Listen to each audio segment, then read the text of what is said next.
Simon Peter needed to get in touch with his feelings. Sitting by the fire on the shore of the Sea of Galilee, he was not participating like the others in the joy of having Jesus back. The other disciples were laughing, joking, eating, drinking, and probably reminiscing about the good times they had with their master. But it was not like that for Peter. A deep remorse blocked his throat. Physical exhaustion, fear of being arrested, uncertainty about the future, or the shameful memory of what he had done on the night Jesus was arrested.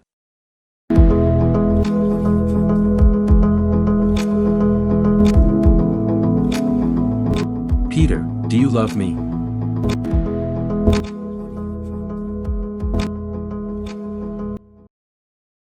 He would never erase that from his mind.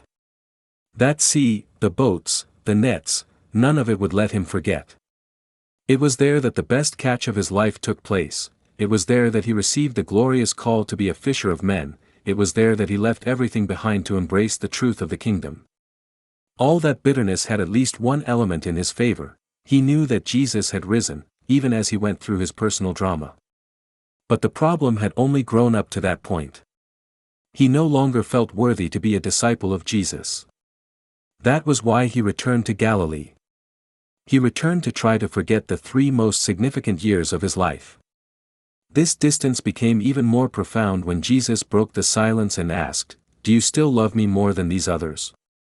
One can imagine how much those words must have torn Peter's heart apart. He had made a commitment. Others may abandon him, but I will not. Nothing could have touched Peter's open wound more painfully than this question: do you still love me this way? Peter was suffering too deeply to respond with simple words.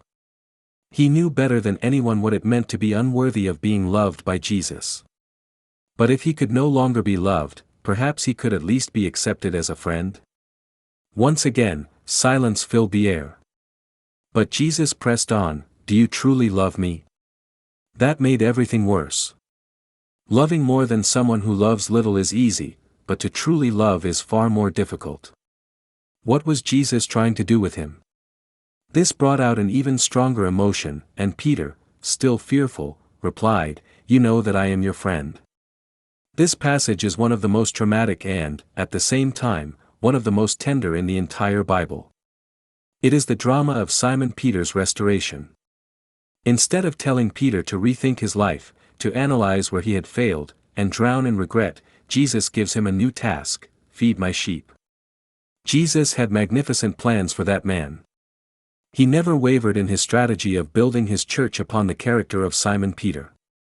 He comes to each one of us to do what he did with Peter, to lead the disciple into himself. What happened to that man must happen to each of us. This is the gospel in miniature. It reveals the source of power, love, and joy in the Christian life.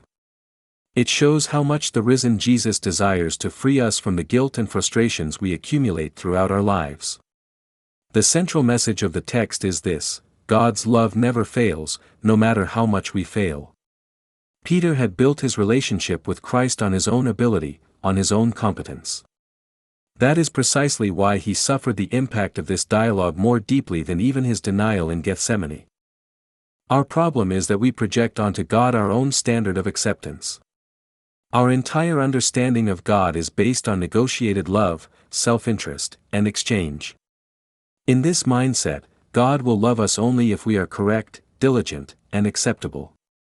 We try in every way to live a righteous life. Of course, we're in church for that very reason. So let's look at 3 situations that can help us shift this pattern of acceptance. The beauty of Jesus' message is that he knew we would not be able to love God with all our strength, with all our soul, and with all our understanding. That's why he came to proclaim that God's love is given to us freely, even before we ask for it. This leads us to the second situation.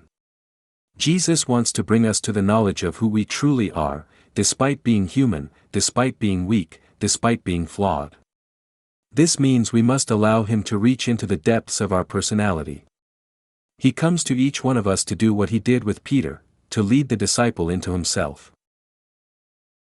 This leads us to the third situation: what we must do when we fail. The problem that accompanies us is that we never quite know what to do when we fail.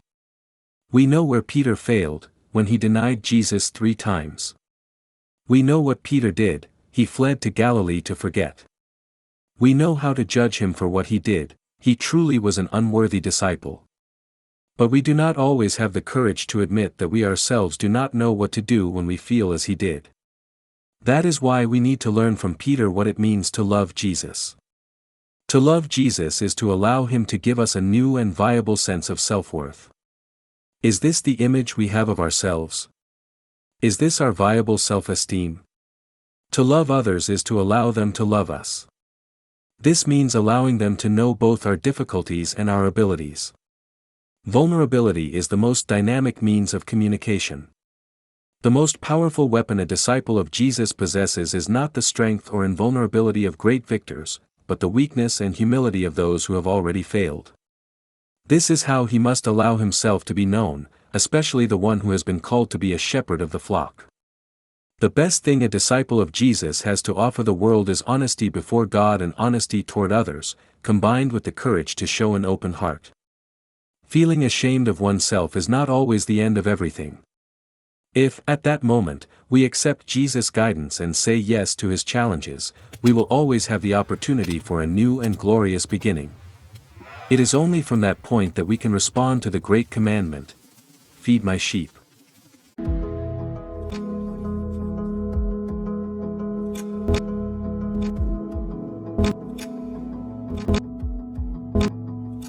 Are you interested in controversial biblical topics? Then this is your channel. Explore it more deeply. We have videos that may surprise you. And if this message was a blessing to you, like, comment, subscribe, and share.